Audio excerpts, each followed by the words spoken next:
Suspense.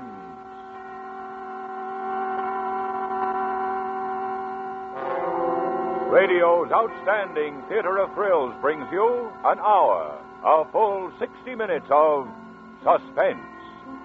Tonight, starring Eddie Bracken and featuring William Conrad in Nightmare, based on the short story by William Irish, directed by Anton M. Leda and produced by Robert Montgomery.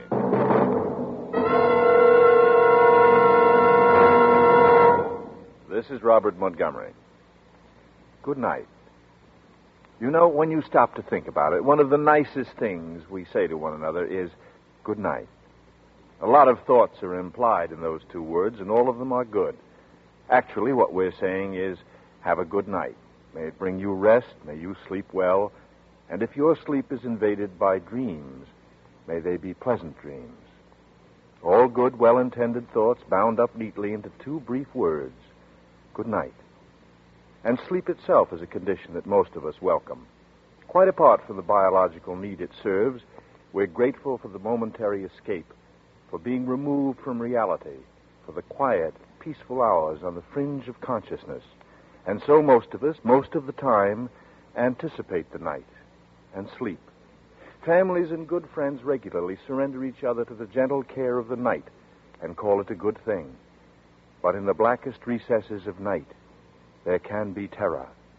And the very night that offers you sleep may also offer the torment of dark dreams, vivid, terrible, half-real dreams that grip you, plague you with horror through the night, and are reluctant to release you to the morning. Fear, panic, terror.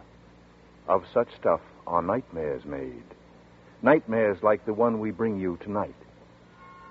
And now with Nightmare, one of the best-known and most imaginative short stories of Cornell Woolrich, writing as William Irish, and with our star, Eddie Bracken, we again hope to keep you in Suspense.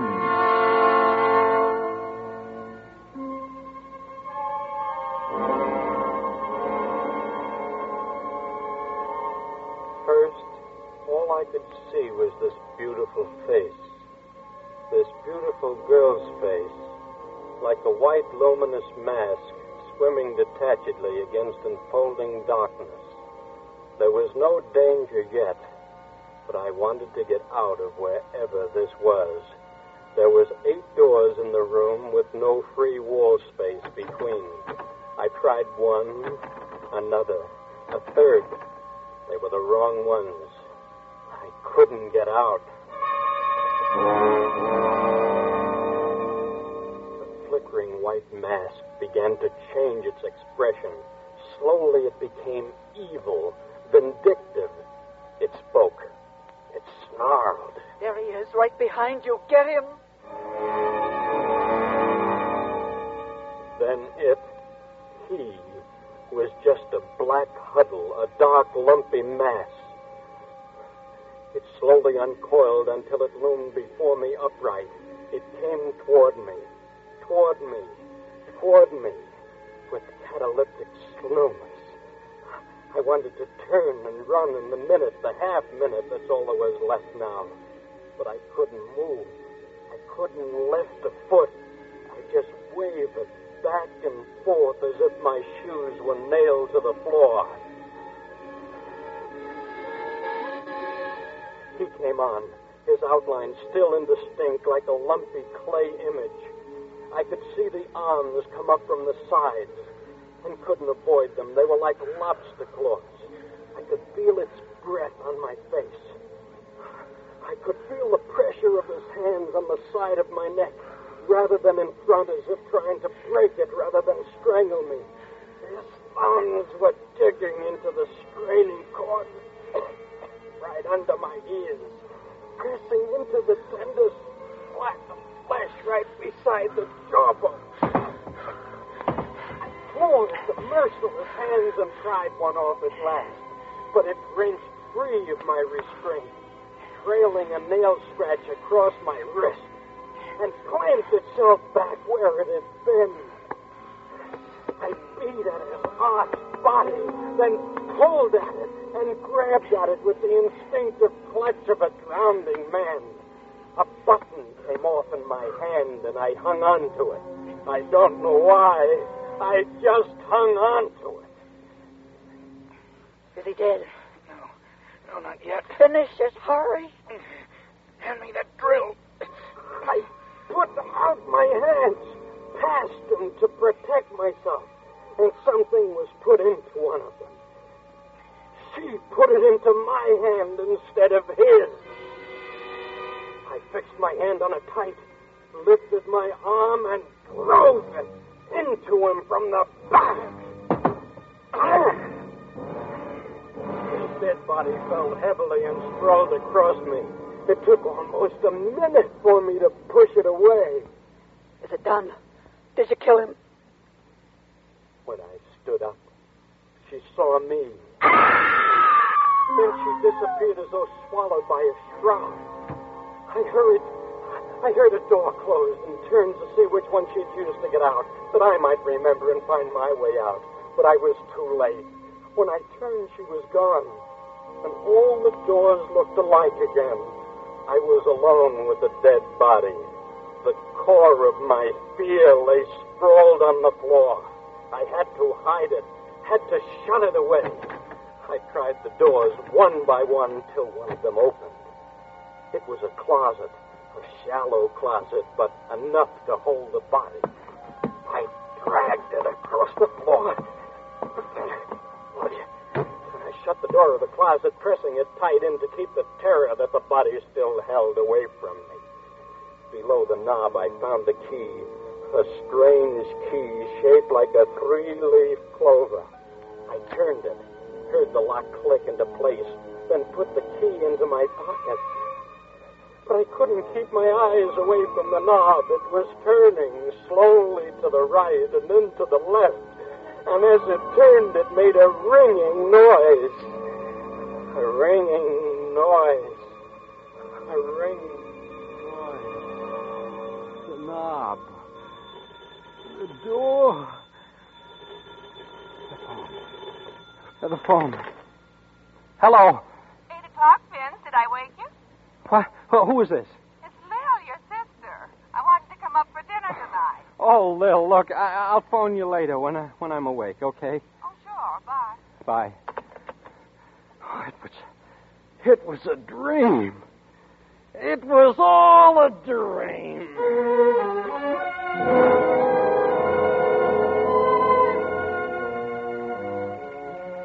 Mirrored doors, dead bodies, beautiful women. How Freudian can you get? Must have been that salami I had last night. Never eat salami before going to bed. 11th commandment. 14 minutes after 8. That means I still have time to... I stood staring stupidly at my wrist. There was a deep scratch on my wrist. For a minute I was startled, then I realized what must have happened. I scratched myself in my sleep, and the details entered into my dream. Yeah, that's what must have happened. I dropped my watch, and it was broken, but it didn't matter. It was a cheap one. I continued dressing. I chose a blue tie, threw up the collar, drew the tie lane through, and folded it again. Part of my mind was getting ready to get frightened, but I held on to it steady like I held the collar. In the mirror, I could see them. The bruises on my throat, brownish purple marks which hadn't been there when I went to bed the night before. It took me a moment to realize, to try to reason it out. I must have done this to myself, too, crossing my arms over my chest and attempting to strangle myself in my sleep. It didn't make much sense, but it was the best I could do. I decided not to think anything more about it and continued dressing. When I had my jacket on, I put my hand in my change pocket and took what was in it to check car fare and lunch money. A button mixed in with the change. A button that didn't belong to any suit or coat I owned. I closed my hand over it, and it had the feel, the shape. There was no doubt about it in my mind. It was the button from the dream. I rushed to the closet, checked every last thing I had. The button matched nothing. It wasn't from anything of mine. It didn't belong anywhere. I couldn't kid myself anymore. people don't find buttons in dreams. I decided I needed a cup of coffee. I was getting the jitters. I slipped into my topcoat and opened the door. Then before I shut it, I checked to make sure I had my key. The key I took out of my pocket wasn't my key. It was shaped like a 3-leaf clover. My knees were weak. My stomach was quivering. But I couldn't go back into the room. I had to see people, hear cars in the streets. But it didn't help. All was real. Nothing was wrong. It was me, something in me. I ducked into a drugstore, but I couldn't eat. Instead, I went to the phone booth and called my sister Lil.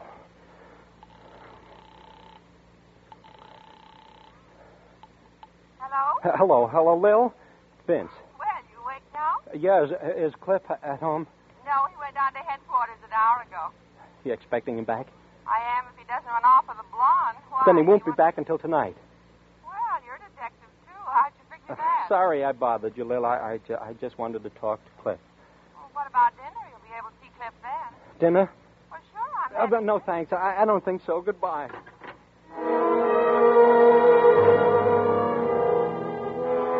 I called the store and told them I was sick. Then I walked all day in the sunshine. Wherever the sun was brightest, I saw it and stayed in that place. And when it moved, I moved with it. I couldn't get it bright enough or strong enough, yet it didn't seem to warm me. At about 6 o'clock, I found myself in front of Cliff's house. The lights were on inside, and I could see Cliff. No, it was Lil moving around, setting the table, preparing dinner. That meant Cliff wasn't home yet. I waited outside. Oh, what's the matter, kid? Are you afraid to ring the bell? Oh, Cliff, I didn't hear you coming. Well, are we going in or are we going to stay out here? I'm hungry. Cliff, I got to talk to you. Something crazy happened to me. Well, can I wait an hour? I've had a long, hard day at the office. Is that you, Cliff? Yeah, honey. Well, I thought I heard you talking. Is someone with you? Now, Vince. Oh, you said you weren't coming, Vince. Well, I... Oh, never mind. The chickens will do for 3. Come on in. Well, that's Lil, and there's nothing you can do about it. I hadn't eaten all day, and I hardly touched the food she served. I couldn't wait to get Cliff alone and tell him what happened. A detective should be able to help me. Well, I'll just finish up the dishes, and then I'll be back. Get your hat, Cliff.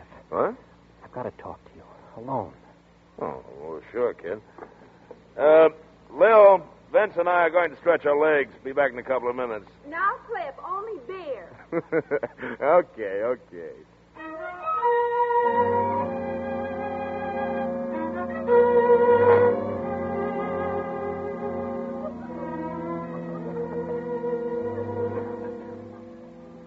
And then there was the button, the same shape and size and everything. It was in my trouser pocket with my change. It's on the dresser back in my own room now. If you want to come over, you can see it for yourself. And last of all, the key turned up on me next to my own keys. In the pocket where I always keep it. Here. This is the key, huh? Yes, that's the way it looked. And when I saw it when I was asleep, the same shape, the same color, the same design. It even weighed the same. Hey. You're all in pieces, aren't you? Now, don't take it that way, kid. Don't let it get you. Cliff, you've got to help me. I'm walking on a high wire, and there's no net. Where'd you get this key from, Vince? I mean, where did you first get it from before you dreamed about But it? you don't understand. That's what I've been trying to tell you. I didn't have it before I dreamed about it. I never saw it before then. Then I wake up, and it turns real. That goes for the button, too? The button, too. Well, you not only have no net, you don't even have a wire.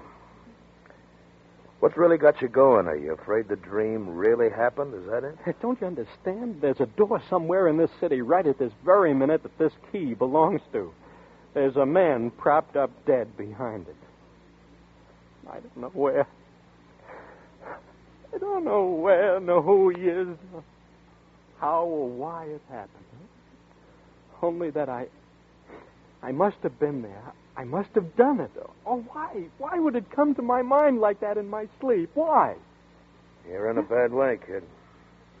Say, how about a little drink, huh? Lil or no Lil. Waiter.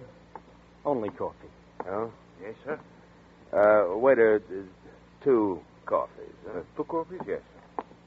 When the coffee came, Cliff started questioning me. And the man, the fellow, whoever he was. No, I couldn't seem to see his face through the whole thing. I only saw it at the very end after it was already too late.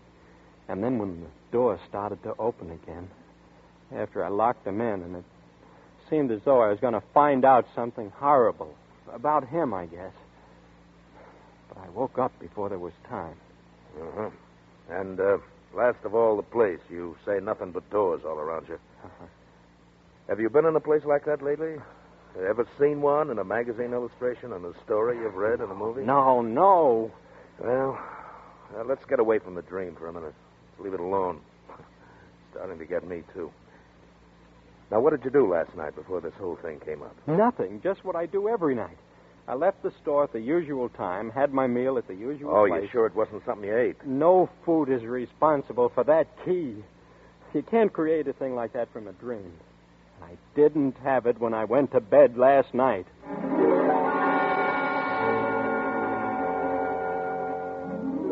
Cliff didn't lose his temper right away. He's a good detective and a good guy. Listen, Vince, there's no halfway business about these things. It's either one thing or the other. Either you dream a thing or you don't dream it. It really happens. Now, you're 26 years old. You're not a kid. Now, don't worry. You'd know it and you'd remember it plenty plain afterwards if you ever came to grips with a guy and he had you by the throat like in this dream and you rammed something in his back. I don't take any stock in this stuff about people walking in their sleep and doing things without knowing it. They can walk a little ways from the bed, maybe, but the minute anybody touches them or does anything to stop them, they wake right up. They can't be manhandled and go right on sleeping through it. I never walked in my sleep. You can ask Lil All if right, you think... all right, I believe you. Now, do you have any recollection at all, no matter how faint, of being out of your room last night, of grappling with a guy or ramming something into him? No. All I have is a perfectly clear recollection of going to bed, dreaming that I did all these things, and then waking up again. Okay, then that's all there is to it. And it didn't happen. You either dream them or you do them. There's no two ways about it.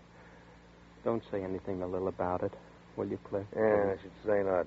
Don't want her to take you for bugs. Yeah, you'll get over it, Vince. First, I'll get to the bottom of it, and then I'll get over it. Cliff, are you going to help me? What do you want me to do?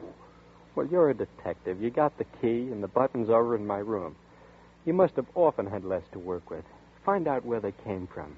Find out what they're doing on me. Now, listen, cut that stuff out. Do you hear? I don't want to hear any more about the key. I got it, and I'm keeping it, and you're not going to see it again. And if you hop on this spooky stuff anymore, I'll help you, all right? Right into the nearest sanitarium.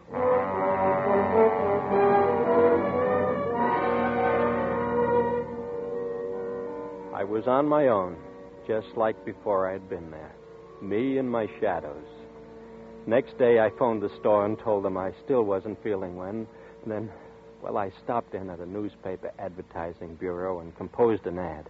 Classified? Yes, real estate. This the entire copy? Uh-huh. Check it with me, see if it's correct, please.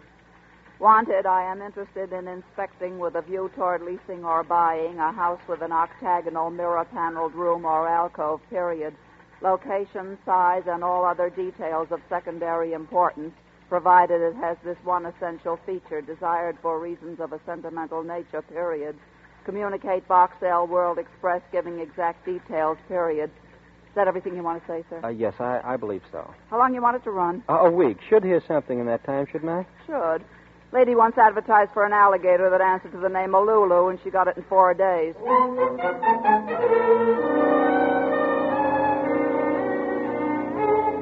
I guess alligators, answering to the name of Lulu, are more plentiful than houses with octagonal, mirrored, paneled rooms. I got some answers, but none of them are right. None of the houses fit the scene of the dream. Next day, Sunday, I was in my room.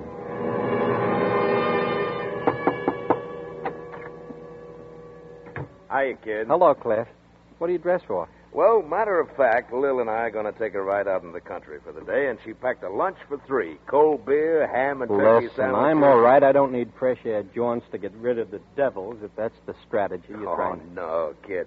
You see, I got this new second-hand Chevy in exchange for my old second-hand Chevy, and I thought that maybe you'd like it. In the end, I decided to go with them on their picnic. Cliff was right. There was no point sitting around brooding and waiting for something to happen. I might as well forget it for a few hours, if I could.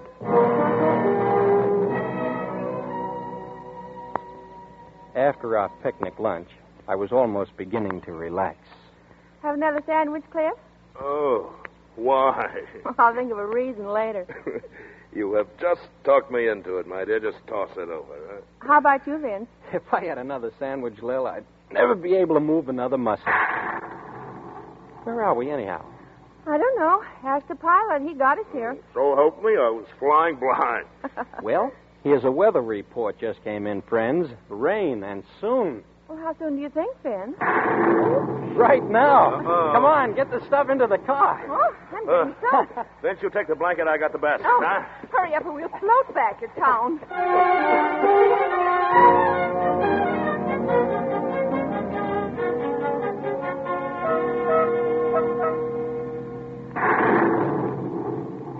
Cliff, dear, I hate to be a pest, but the lightning frightens me. If you can't find your way back to the main road, can't you turn in somewhere and stop a while? Oh, I'm sorry, Lil. It's hard to see through the rain. Well, if you spot a house or a barn, please turn in. I'm scared. Yeah, of course, honey.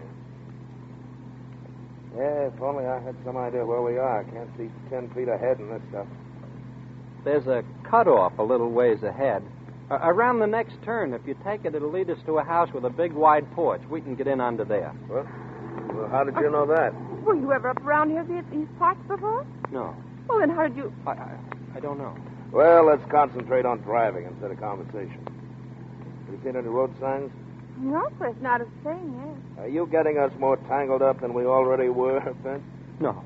Don't stop. Keep going. You'll come to it. 2 big stone lanterns. Turn the car left between them. I don't know how I knew that myself. Oh, there they are. There they are.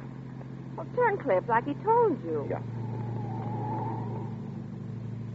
Oh, look through the trees. There's a house back there. Oh, Vince was right. Oh, well, I'd be glad to get out of this storm. I'll stop as close to the entrance as possible there. All right, honey.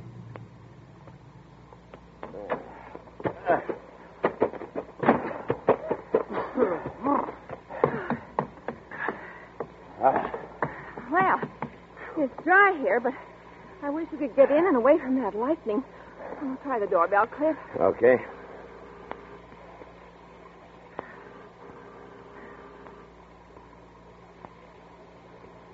Well, no one seems to answer. There's a key under the window box with the geranium. Oh, he's kidding, but look anyway, Cliff. Okay. Oh, isn't that the funniest? Look.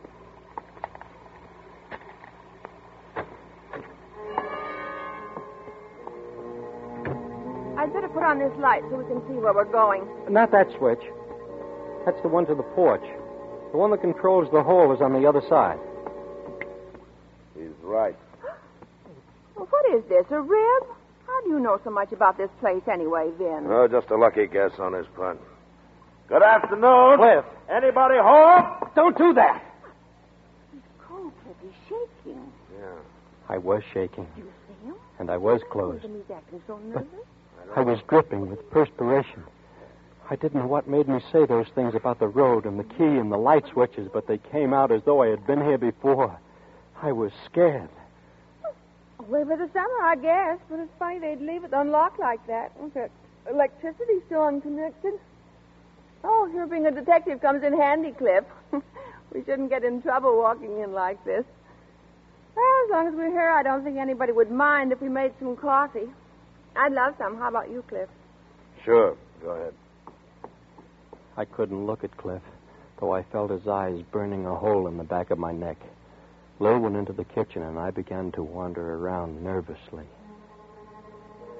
I found a bedroom and then a 2-entrance bath. I went out by the second entrance, and I was in another bedroom. Through the doorway, across the room, I could see myself. My face was whiter than my shirt, and my body was quivering. I shifted, came closer, dying a little, wavering as I advanced. 2 of me. 3, 4, 5, 6, 7. I was across the threshold now, and the door, brought around from its position flat against the outside wall, pulled in after me, flashed the 8th image of myself on its mirror-back surface, of myself and Cliff. No! What's the matter, Vince? Cliff, this is the place. This is the place. Yeah. Now wipe off your forehead. You're wringing wet. Have you got it? I got it. Try this one first. Yeah, it's a fake. What are you doing up there? Keep it downstairs a minute. Don't come up, honey. Vince is taking his pants off to dry them. Well, I'm hungry. I'll see if there's something around for sandwiches. Look. It's a safe cut open. That's what he was crouched before that night when he seemed to be just like a puddle on the floor. He must have had a blowtorch down there on the floor in front of him. That's what made the bluish light and made her face stand out in the reflection like a mask. And that door that you haven't opened yet, it's the one I propped him up in. No, don't. Not right away. Just give me a minute longer. Just give me a Cut it chance out. to get... Empty. But there's blood on the back wall and the floor. Dry cake blood. Vince? All right, kid. Let's hear about another dream.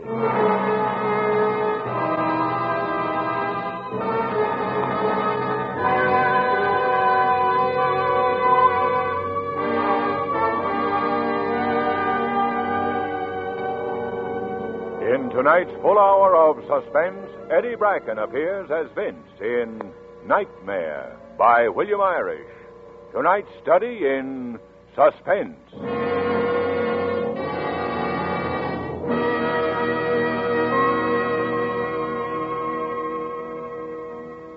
In just a moment, we will return with Act Two of Suspense.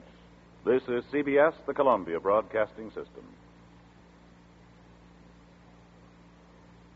And now, back to our Hollywood soundstage and to our producer, Mr. Robert Montgomery, for Act Two of Nightmare, starring Eddie Bracken, in a narrative well calculated to keep you in suspense. It had all belonged to Vince until now. A wild dream heightened by young imagination. It was his alone. Awful as it was, it all belonged to him. But he had shared his nightmare with Cliff, and Cliff is a detective. He'd never once believed Vince. He told him he was cockeyed, that it couldn't be true. But there they are, the two of them, in a deserted house with which Vince seems quite familiar, although he swears he's never been there. And they face each other in a room paneled with 8 mirrors, just like the room in Vince's nightmare.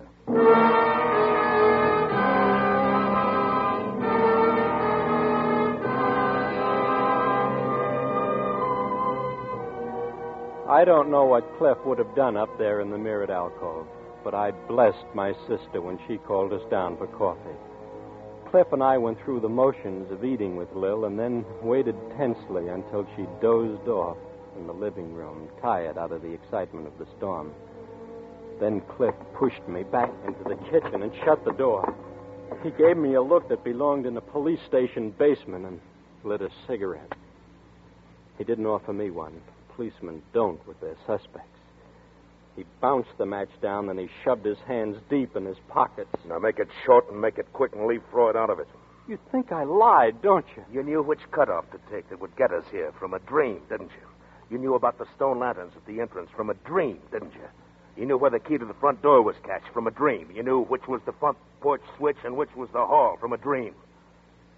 Well, you know what I'd do to you if you weren't Lil's brother? I'd push your lying face right through the back of your head. Oh, Cliff. You came to me for help, didn't you? But you didn't have guts enough to come clean. I can respect a guy no matter what he's done if he'll own up to it, make a clean breast of it. I can even understand and make allowances for a guy that'll deny it flatly, lie about it. That's only human nature. But a guy that'll come to somebody trading on the fact that he's married to his sister and he knows he'll give him an ear, making a fool out of him, like you did me. Well, I've got no use for him. He's low and lousy and no good. Look, I found this key in my pocket when I got up this morning. How did it get there?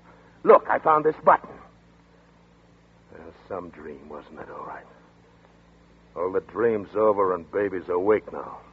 And we're going to start in from scratch right here in this place, you and me, and I'm going to get the facts out of you. Whether they go any further than me or not, that's my business, but at least I'm going to get them. Don't hit me, Cliff. Please. Now, what were you doing at that place? Huh? What brought you here? I was never here before. I never saw it until I came here today with you and Lil. Who was the guy you did it to? What was his name? I don't know, I tell you. I don't know. Are you going to answer me, Vince? You going to answer me? I scared you're asking me things I... Answer me when I ask you a question. I don't know. I don't know. You're not going to get away with this, kid. I've handled closed-mouth guys before, and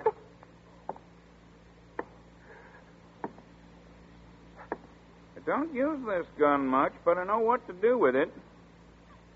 Who are you? What you two doing in here? We came in out of the rain. Does that suit you? Might. Might not. Identify yourselves. Hurry up about it. Look inside the wallet. Where you going? For a drink of water. Left tap. Right one's hot water. Thanks. Cliff Dodge, Homicide Squad.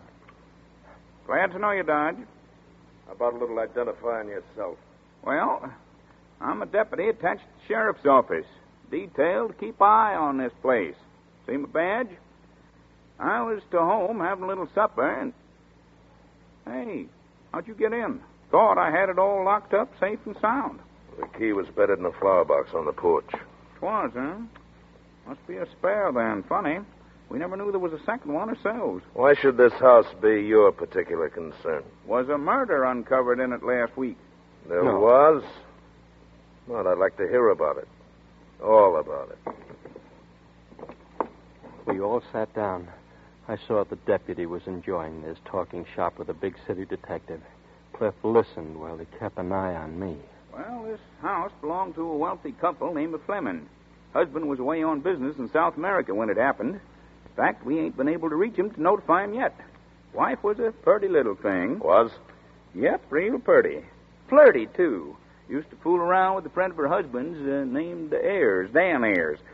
Well, that morning, the milkman saw a bundle of rags by the side of the road not far from here. 'Twas little Miss Fleming, all covered with dew and leaves and twigs. Dead? Dying. She must have dragged herself along the ground for hours, too weak to yell for help. Milkman took her to the hospital. Both legs broken, skull fracture, internal injuries. Oh, no. Hey, kind of gets this young feller, don't it? Stuff's new to him, guess. What was it? Who did it to the woman? Dan Ayers' car. We found it with blood and hairs on the tires and fenders, abandoned under some trees.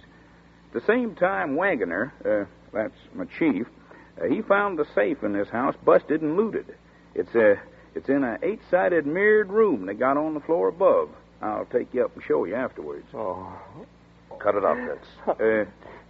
Why don't he go outside if this gets him? I want him in here with us. He should get used to this. Well, suit yourself. Well, finding that safe, give us a case. Ayers knew Fleming kept lots of dough in that safe. Knew he went away on business trips. This last time, Ayers come up here, went to work on the safe, and got caught by Mrs. Fleming. She takes one look and starts running for town to get help. Why didn't she use the telephone? 'Cause this warn't no simple robbery. She must have seen by the look on his face that he'd kill her, so she run for her life. He comes down, gets into his car, catches up with her, and runs her down, drives right over. He thinks she's dead and takes off. You say he drove the car right over her? I don't know how to drive. I don't know how to drive. Cliff knew it, too. His expression changed, and he pushed his pack of cigarettes over to me. Have a smoke, kid. It'll do you good. Thanks. Well, we sent out a general alarm for Ayers, but at 5 that afternoon, Mrs. Fleming regained consciousness for a short time. Wagoner, my chief, was there, and he heard her say, "Is Dan all right? He didn't kill Dan, did he?" Well, that was enough to send us hot-footing right back to the house, and we found Ayers' dead body. No. He'd been stabbed in the back with some kind of a drill. Dead since the night before. Mrs. Fleming died about 8 that evening. There went our case. Did you get anything on the real killer? Well, practically everything but the guy himself. She was right in the alcove when it happened, saw the killer by the torchlight, and lasted long enough to give us a complete description. All the dope is over at my chief's office. Well, let's go over there. Give it the once-over. Come on, Vince, you too. I'll leave a note for Lil. Look, Cliff, Come on, Vince. I know this is out of your line, but you better come anyhow.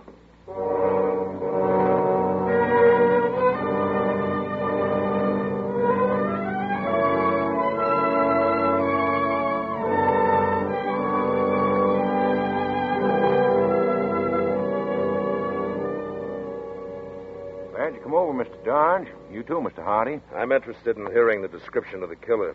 Well, it's pretty complete. I got it from Mrs. Fleming. Here's a transcription of my whole interview with her at the hospital. Had a stenographer take it down at her bedside. Uh-huh. He was one of those efficient young sheriffs, and he droned on and on.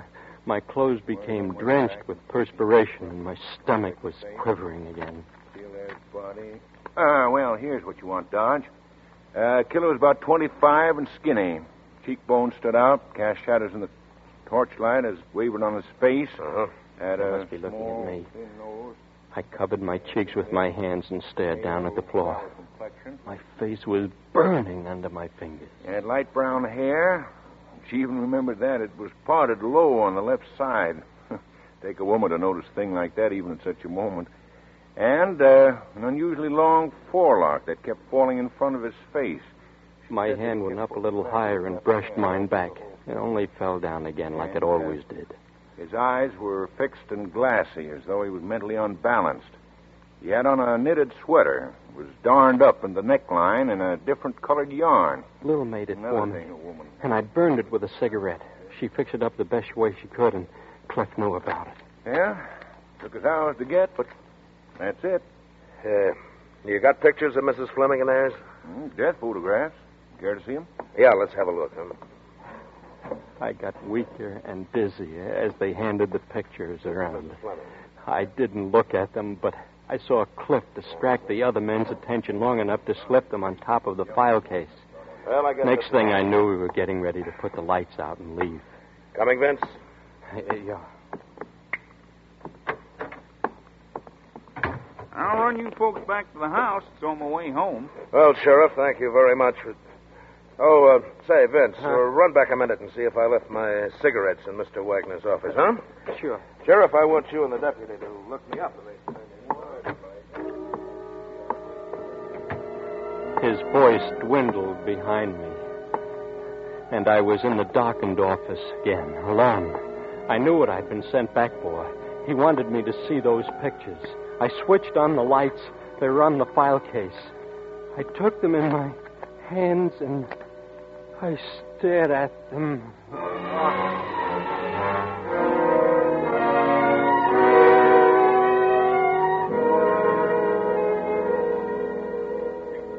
Well, out like a light. Now, what did it, you suppose? The pictures? He's not well. He's under treatment by a doctor right now. He gets these dizzy spells now and then. That's all it is. Here you are, kid. Drink this water. Yes. Now, shut up and don't say anything. You'll be all right. I'm sorry for all the trouble we've caused. Perfectly all right. Come back anytime.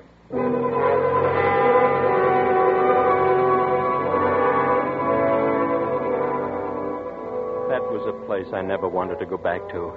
Cliff and I didn't say much as the deputy drove us to the house. We picked up Lil and started back to town. I think you've got a nerve, Cliff, Dodge. We couldn't Leaving talk me them alone either, like that in a house where I had because no Lil business was in the first blazing place. sore at Cliff and leaving her alone, laced into him. And I think for once he was grateful. Kept him from thinking too steadily about me.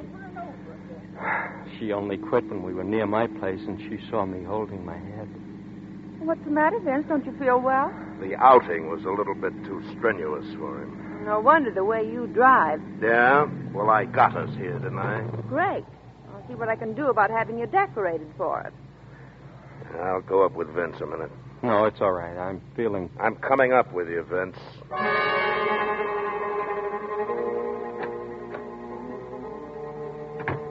He closed the door to my room behind us and then turned to me. He spoke low and very undramatically. No fireworks. Lil's waiting downstairs. I'm going to take her home first before I do anything. I love Lil. It's bad enough what this is going to do to her when she finds out. I'm going to see she gets at least one good night's sleep before she does. Cliff, I'm frightened. Killers always are. Afterwards. Don't forget you got a half hour.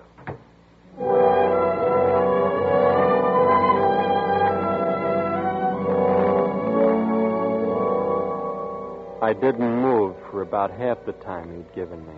Then my hand went to my cheek as it had in the sheriff's office, and my face felt bristly.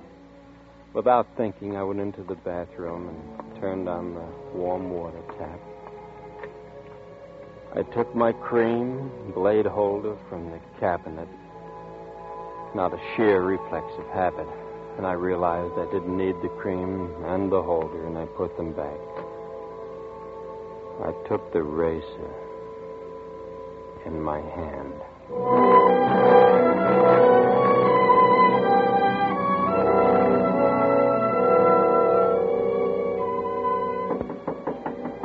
I was seeing black spots in front of my eyes when he tried to get in the door. I tried to keep very quiet so he'd think I'd lammed and go away. Why didn't he go away? I could barely stand up. Open the door, Vince, or I'll shoot the lock away. I held my breath for a second.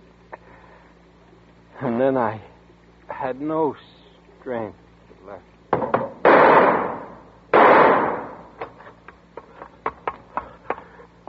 Vince.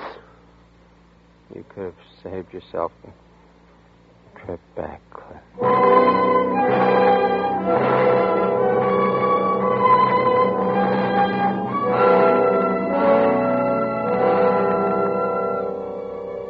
They didn't keep me at the hospital. Just took stitches in my wrist and told me to go home and take it easy for a while. I hadn't been able to do even that right. It was 4 a.m. when we got back to my room. Cliff stood over me while I undressed and got into bed. Now, remember, just take it easy. What about the arrest? Postponed? Canceled. I gave you your chance to run out, and you didn't take it. As a matter of fact, I sent Lil home alone. I've been downstairs watching the street door the whole time. Yeah, when a guy's willing to let the life run out of his veins, there must be something to his story. They don't die to back up lies. I think you've been telling the truth, to the best of your knowledge. I'm tired. Licked. I don't even want to talk about it anymore. Well, I think I better stick with you tonight, anyway. It's all right. I won't try it again.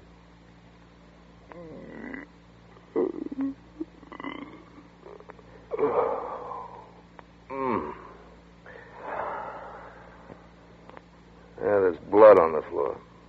You sure picked a messy way. I did think of gas. This hotel doesn't have it. If more houses had no gas, there'd be fewer. Sure. All the modern conveniences. But electricity is undependable, too. Lights go out. Happened to a feller in the next room one night. And he had to use a candle. It was the same night that I had the dream. How did you know he had to use a candle? Were you in there at the time? No, he rapped and stuck his head in my door for a minute. Wanted to know if the power had failed all over. You know how people are in little hotels like this. Why'd he have to do that? Couldn't he tell by the hall? All lights go out at 11:30. Guess it was after that. Well, that's still no reason why he should bust in on you. Look, I'd like to hear the rest of this. There isn't any rest. I told you all there is to it. That's what you think. Just watch what I can get out of it.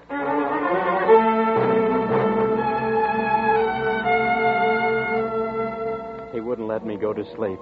I had to tell him about the man next door who moved in a week or so before the night of the dream. That particular night, I had been reading in bed. And as I put down the lights and about ready to doze off, he knocked. Come in. He was holding the candle right in front of his face between his eyes, and in the darkness I had to stare at the candlelight and his eyes behind it. He explained about the lights and... Please excuse me for intruding. You must be tired. Very tired. You look so sleepy. No, I know. You want to sleep. I shouldn't have come. You can sleep now. Sleep well. Your eyes are so heavy. You look so tired. And that's all there was to it. He left and I went to sleep. Did you hear him shut the door? Well, I suppose I don't so. mean suppose. I mean, did you actually hear the door shut? Think about it, kid. This is important. I don't remember. Well, another thing, then. Did you ever have any conversation with him other than hello and goodbye? Well, he offered me some cough drops several times, and I told him I didn't like him. But once going down in the elevator, he absolutely insisted that I take one. So I did. Testing willpower. What? Never mind. I don't want to frighten you right now. Look, you get some sleep, kid. You're weak after what you tried to do tonight. Where are you going? I thought you were staying here tonight. I'm going back to the Fleming house and to Wagner's headquarters, too, while I'm at it. Now? Yeah. You're going all the way back up there at this hour of the morning? And, Vince, don't give up yet. We'll find a way out without shortcuts, like you tried tonight.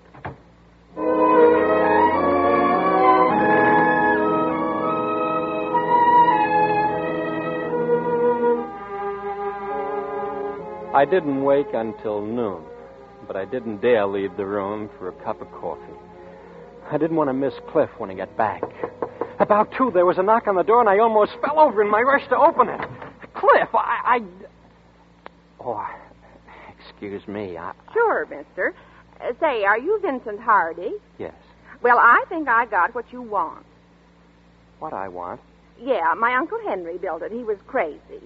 It's got a room with 8 sides. Oh, I'm terribly sorry, but I'm not in the market for that house any longer. You ain't? No. Oh, you're like Uncle Henry, too, huh? He would have liked you. Well, goodbye.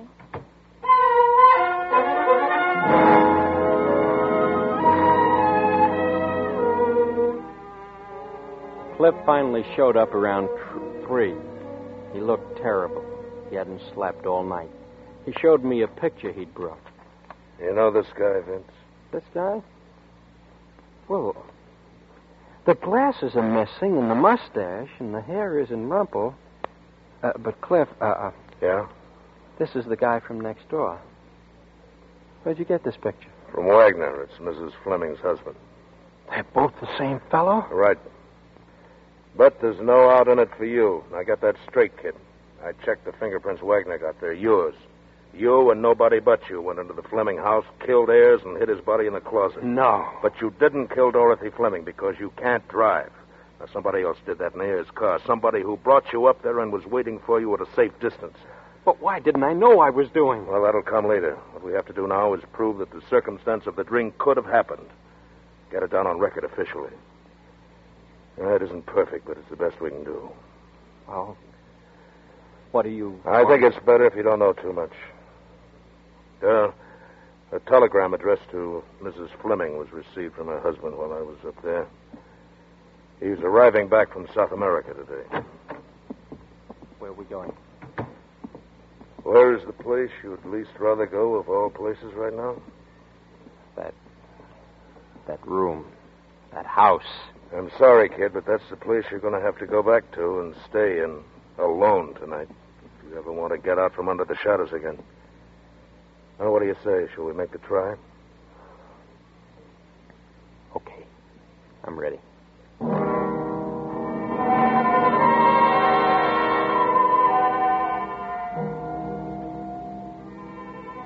I'd been sitting on the floor outside the mirrored alcove to rest when I heard him come in. He didn't come right up. I suppose he stopped to put his things away. Then I heard him tap the keys of the piano downstairs.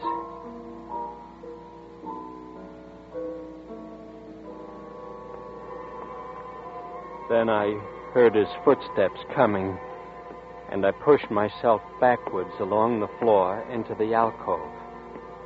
My heart was pounding so hard I had to keep my mouth open.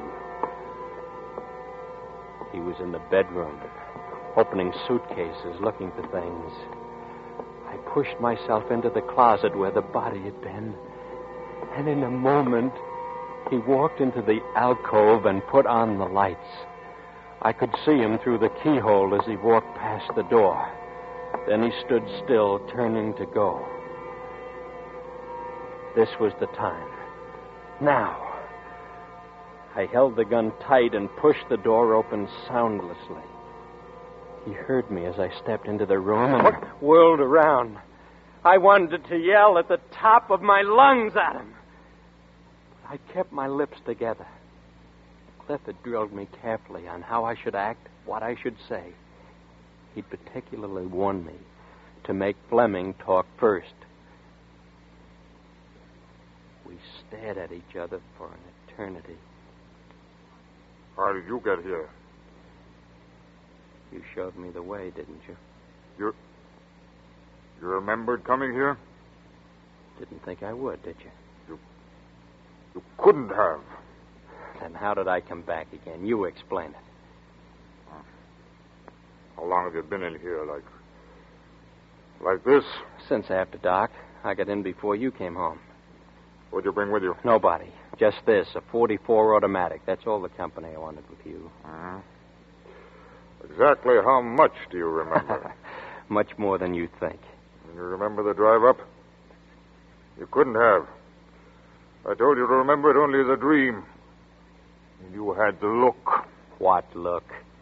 I was holding a thumbtack pressed into the palm of each hand the whole way. Then why did you do everything that you were directed to do so passively? I thought there might be something in it for me later if anyone went to all that trouble. You purposely faked? I can't believe it. You didn't even draw back, show a sign when I let you out of the car. Put the knife in your hand, led you on towards the house, told you how to get in, what to do. You mean you went ahead unconsciously? Sure, I figured you'd pay me off afterwards. Oh. Well, what went wrong inside? Well, I accidentally dropped the knife you gave me. Ayers jumped me in the alcove. In the darkness, your wife put a drill into my hand instead of his. And I killed him in self-defense. Yes. And she ran out. I had to go after her and stop her myself. I got her with Ayers' car. She never even saw me. That's what I wanted to know. Were you crazy? You must have known. No, I tricked you. You had me hypnotized that night, all right. But you've just convicted yourself out of your own mouth to me. I don't want to be paid off. You picked someone with a weak willpower, maybe, but strong scruples.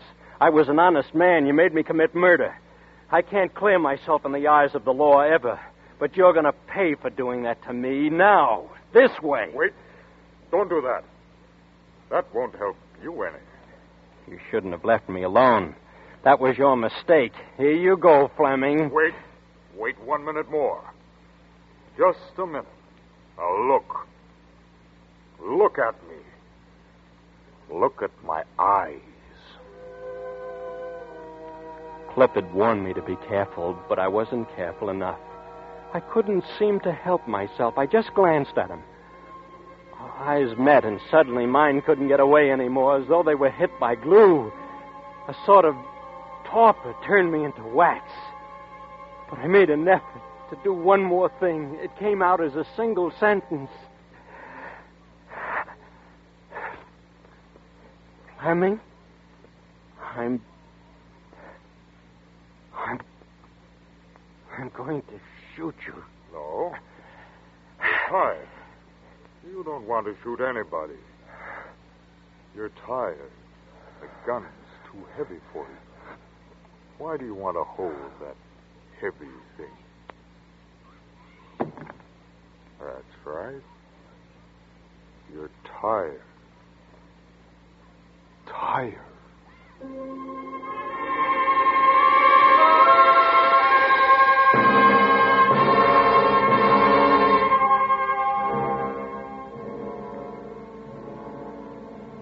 Why, this'll stand up in any court.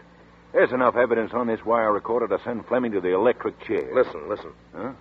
What's all that mumbling? I can't quite make out what this... Hey, we'd better get up there. Come on. Hey, Fleming must be trying to do... Holy smokes, he's getting away. Come on.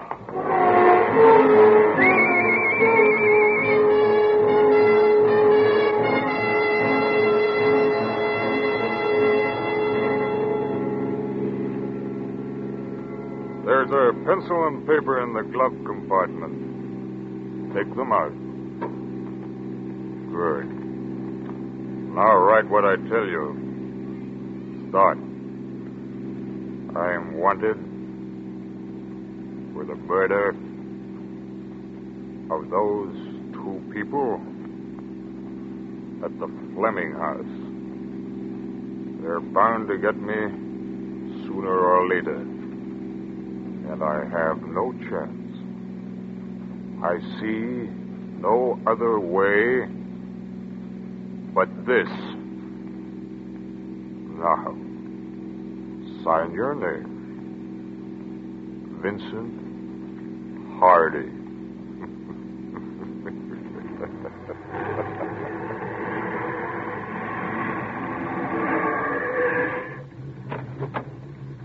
Now, get out of the car quickly and take the chain attached to that anchor. Over there. On your right, over there. Go ahead. That's right. Now, tie it around your stomach and legs and pick up the anchor. Yes, that's it. Carry it in your hands. Yes, very good.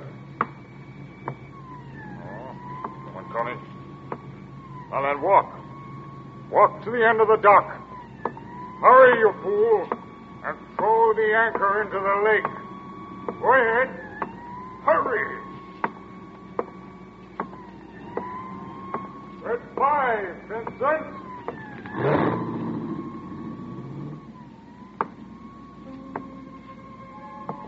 I knew what I was doing was wrong.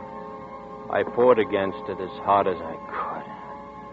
And when I got to the end of the dock, I just threw the anchor into the lake and my body went tumbling.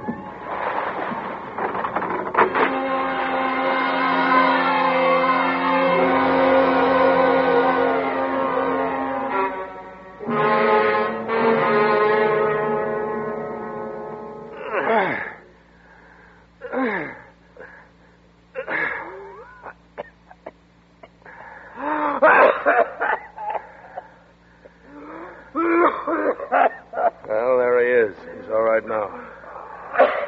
You got Fleming? Fleming's dead, Mr. Dodge. The car hit a tree and folded up like an accordion. Vince would be gone, too, if I dozed another minute in that cellar. Yeah, don't feel bad. You did all right by the boy. You went in after him like a veteran lifeguard. Say, if you can take care of him, Mr. Dodge, I want to get these recordings into my safe at the office and send some boys out to pick up Fleming in that car. Yeah, sure. Go ahead, Sheriff. Vince will be all right. Was he telling the truth, Cliff? Yeah. This Fleming used to be a vaudeville hypnotist. Tried using his old act to get rid of heirs and his own wife. That will be cleared because we have proof that you were not responsible for your acts while under the hypnosis. Thanks, Cliff. But you'll have to appear in court and stand charges. I will. You scared, kid? Sort of. Yeah, you'll be all right. I'll be standing there next to you the whole time. Well, come on now, let's go.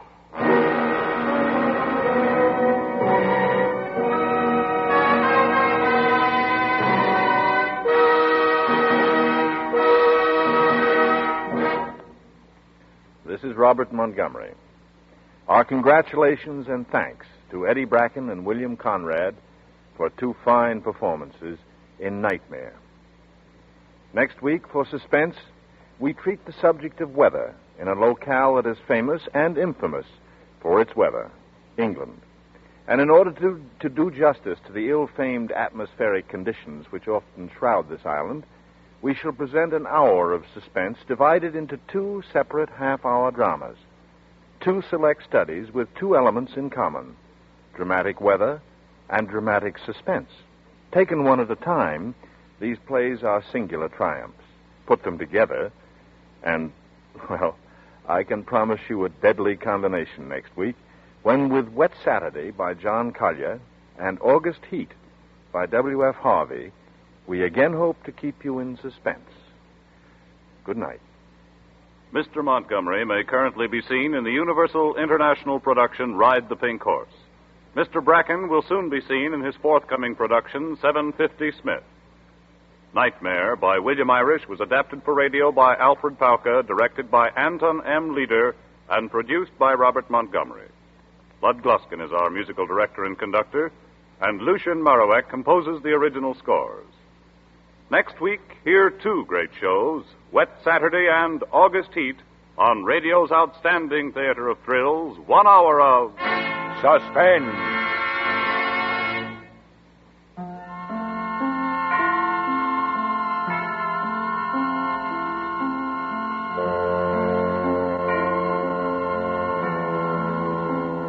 This is CBS, the Columbia Broadcasting System.